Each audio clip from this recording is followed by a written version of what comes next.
Ken had asked me to speak today on leadership, and I'm sitting there going, well, that's like asking somebody to talk, speak on blue, right? Right? If somebody said, hey, you need to give a speech on leadership, where do you start? What do you come up with? And I really started to think about this, and I started thinking, well, I could give a bunch of stories about me and the whole 9 yards, but today, this weekend is not about me. This weekend is about you guys. This weekend is about what you can do and what you can learn to take your life and your business to another level. And my title of my speech is, Will You Lead Them? Okay? And if you want, write that down. Will you lead them? Because I'm going to ask that a few times. Now, how many people in the room here have kids? Okay, quite a few of you. Gentlemen, you could probably hear this, or women probably, this applies to the same time, is becoming a leader sometimes is not intentional. Like you didn't purpose that you were going to be a leader in some areas, correct? And I remember way back when I was a little kid, you kind of want to play the winning games. You want to be king of the hill, you want to run faster and do that. But a lot of us really don't understand how leadership develops. And the reason I asked the question about kids is I remember some of the scariest words that were ever spoken to me in my life were, I'm pregnant. From Stacy, my wife Stacy. I'm pregnant. Okay? Now, if you think about this, and a lot of you might not know my history, is I used to be in the bar business. We call it hospitality industry, but I was a bouncer. I actually bounced down at Ohio State campus. I worked my way through the ranks, if there's any kind of ranking. If you've ever seen the movie Roadhouse, I was Patrick Swayze in that. I was the guy that was in charge. I ran about 15 nightclubs down on Ohio State campus. Any kind of altercations that, in my club, we would handle those. And then if it got out of control at another club, they would literally call our club to come down there. And I kind of learned accidentally, leadership in that area. But I was pretty rough around the edges and met my wife, Stacy, and was starting my little journey on business and getting my life together and, not being a complete hooligan the whole time. And I remember the time when she, we were thinking about that. And you can, has anybody ever been afraid to do anything? But you were forced into a situation that you could not turn away from no matter what. Anybody been there before? Yeah, absolutely. Well, when I heard those words, I'm pregnant, it freaked me out. Because I had no idea how to be a father. I had no idea that, hey, I was not only now going to have to lead, I was barely leading myself day to day, but now I was put in a position that I was not only going to have to lead my wife, but there was this little person that was going to show up any month now that I had to learn how to be a leader in those situations. And the sad part about a lot of the things we're seeing in today's culture is a lot of the situations that families or people are in is literally that's been, manipulated, and you've seen the TV shows and all those things, they degrade fatherhood. If you notice some of the, how many of you guys watch some of the TV shows out there, and most of the fathers that they portray on TV are, slobs. They're overweight, they barely get out of bed and things like that. And I remember seeing those things, and I still to this day, I get appalled by that, because I wanted to understand that as a leader, you're going to have to do things you're not comfortable with and you're going to move forward with. And I remember, watching some of these things, but when I finally made the decision to be a leader, it was without anybody asking me necessarily. You've been there before, correct? Okay. Now, how many of you guys have ever, how many of you guys have ever seen the movie or heard of that scenario about Black Hawk Down? You remember the movie Black Hawk Down? Probably one of my favorite movies of all time. And the reason it was one of my favorites is not because it sounds really cool on my high-tech movie theater at my house. I have a sound system that sounds like an IMAX theater. It's insane. But it was, if you watch that show, if you think about these high school kids, okay, does anybody think back to high school? Some of you, it's going to take a while to get that far back. Larry, remember?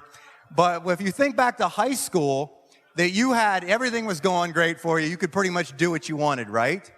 Could you imagine, and some of you have experienced this, I know there's probably some people that have been in military situations, in line of combat, but I look at that and I watch that movie and I cry every time that I watch Black Hawk Down because of the situation that these kids, basically these kids, were suddenly thrown into that they didn't necessarily ask for, but they almost really, they thought it was a great idea. They stepped out in faith to join the military, hoping, you kind of don't want to go that. Maybe some of them were just looking to raise some money so they could go to college to do another vocation. But they were set there, and what was really remarkable is to see the different people that during extreme adversity stepped up and became leaders when they had no background necessarily in that. A lot of them probably just came from small middle class, lifestyles. They weren't raised as leaders, but they were put in a situation that was literally a do or die.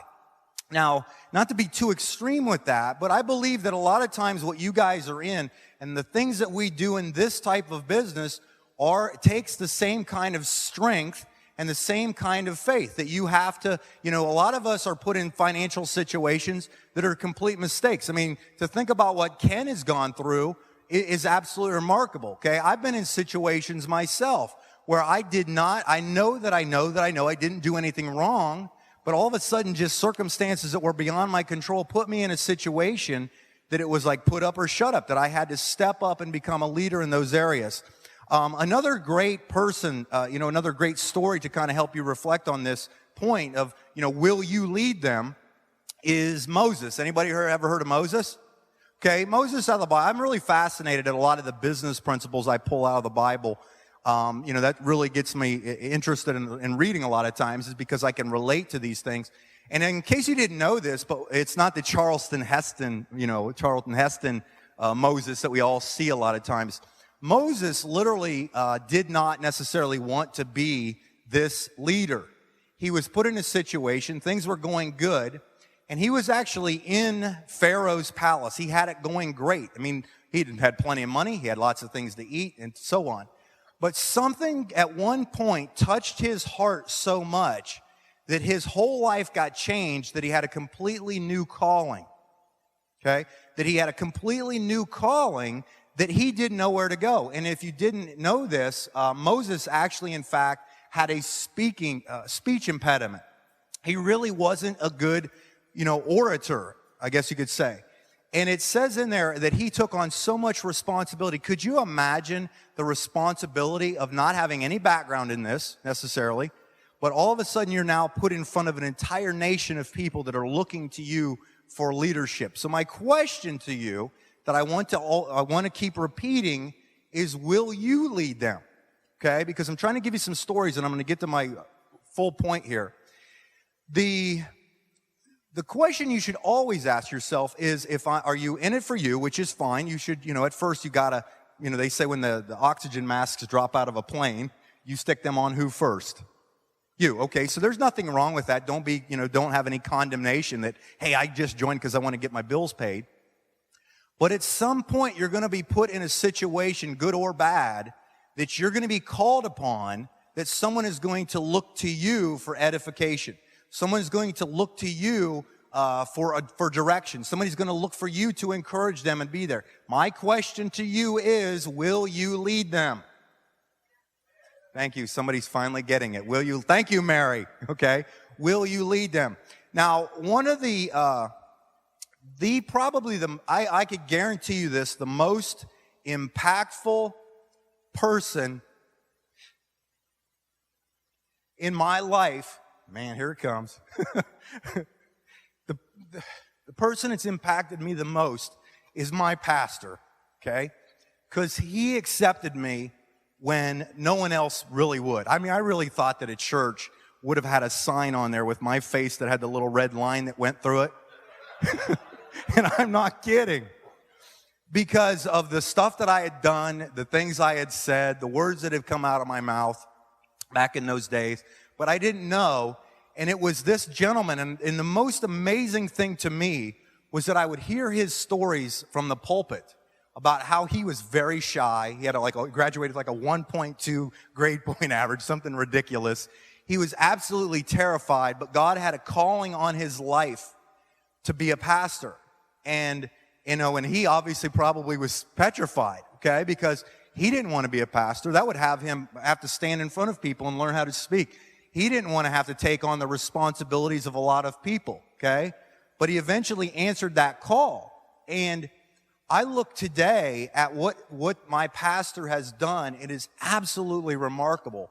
And I absolutely, without a shadow of a doubt, I stand here before you. If I have any success, it's because of the principles that gentleman, that man persevered through his life to learn those disciplines, to learn those words of wisdom, that revelation knowledge of what you needed to overcome as a person that I've picked up on. Okay? And the church, our church is exploding. It's remarkable. We used to come in this, it used to be the size, I kid you not, of you could fit about 45 people in this tiny little building. And now we have a multi-million-dollar facility just 13 years later. It's absolutely a remarkable story. My pastor's name is Gary Cassee. His faithlifenow.com is his website. I always try to give, I believe that it's honor is due where honor is due, and he never gets to really hear me say that publicly. But I remember the one time that he had to, and this is hopefully you're getting this message, is he had answered the call, just like a lot of you are going to be called to answer, okay? Will you lead them is what's going to happen. You're going to have to ask yourself, will I lead these people? If I build a big group, will I walk in integrity? If I build a big group, will my people see me, will I look the same on stage as I do behind closed doors? Okay, when nobody's watching, will my people want to, do what I do, or is it going to fall apart if anybody finds out? Okay, and understand everybody's been in situations. Trust me, you can't, I think I broke all 10 commandments and probably invented a few, so that I could have broke. But what's really neat is when, especially with what we have here with community, the community that we're building, is one of the greatest things in the Bible about the story of Moses was that when he was up there and they were having this huge battle that was going on during one of the stories, that as long as Moses' staff was in the air, as long as he had his staff raised, they were winning the battle. But at some point he became, if you take your hands and if you hold something in the air, you have just your normal arm, if you keep it up there, it gets tired, correct? Could you imagine having this big staff? And the staffs they used to have back in those days were like 6-7 feet tall. And the reason a person carried a staff is they didn't have printing presses back then. I don't know if you knew this. But in a staff, what they did is they engraved on the sides of their staff scriptures, or not scriptures because the Bible hadn't been written yet, but they testimonies, almost like declarations of what they'd accomplished in their life. So as Moses held this up, if you think about this, he was holding up his staff, and on this, every time a shepherd had their staff with them, King David, all those guys, they would always see the testimonies of their looking back in their past at the victories and the things they'd overcome that were so amazing. But what's remarkable in that story is as he started to get tired, the people, as his arms lowered, it said that the other armies started to take hold of. Now, here's the critical point of will you lead them, okay? What happened at that point is when a few of their sons and some of the people there saw that Moses was becoming weary, they went out and they ran up and they literally physically held his arms up. They helped him hold the staff because it was still his commandment to lead that place. But until that battle was over, they held that.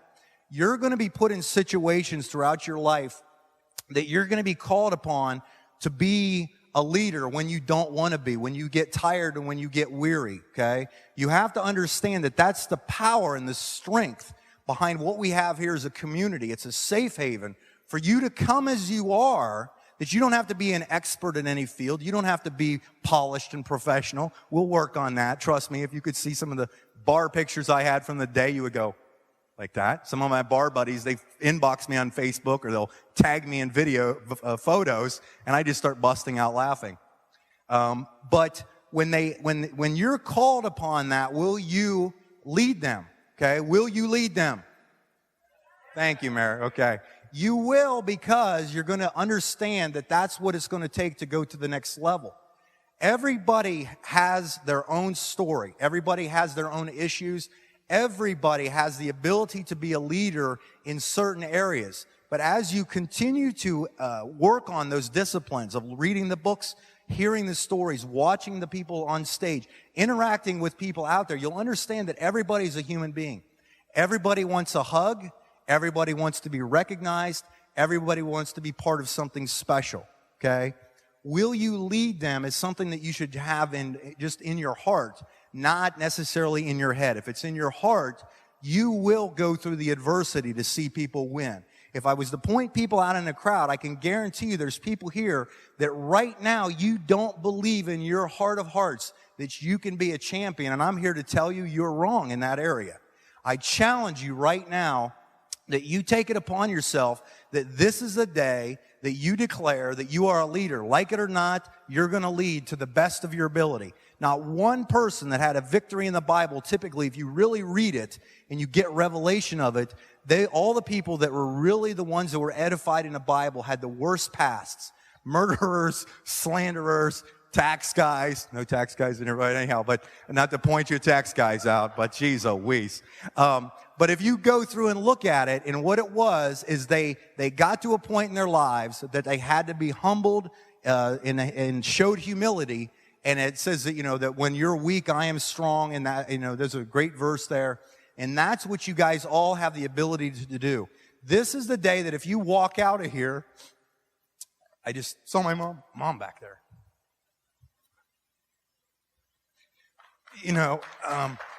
Sorry. I mean, my mom's one of my biggest cheerleaders. She always has been. And I'm probably done on time here, but my mom, I'm on a roll.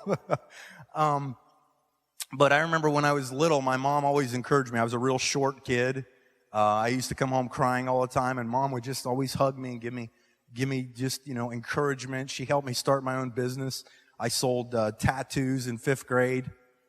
I would buy tattoos for 5 cents and sell them for 25 cents.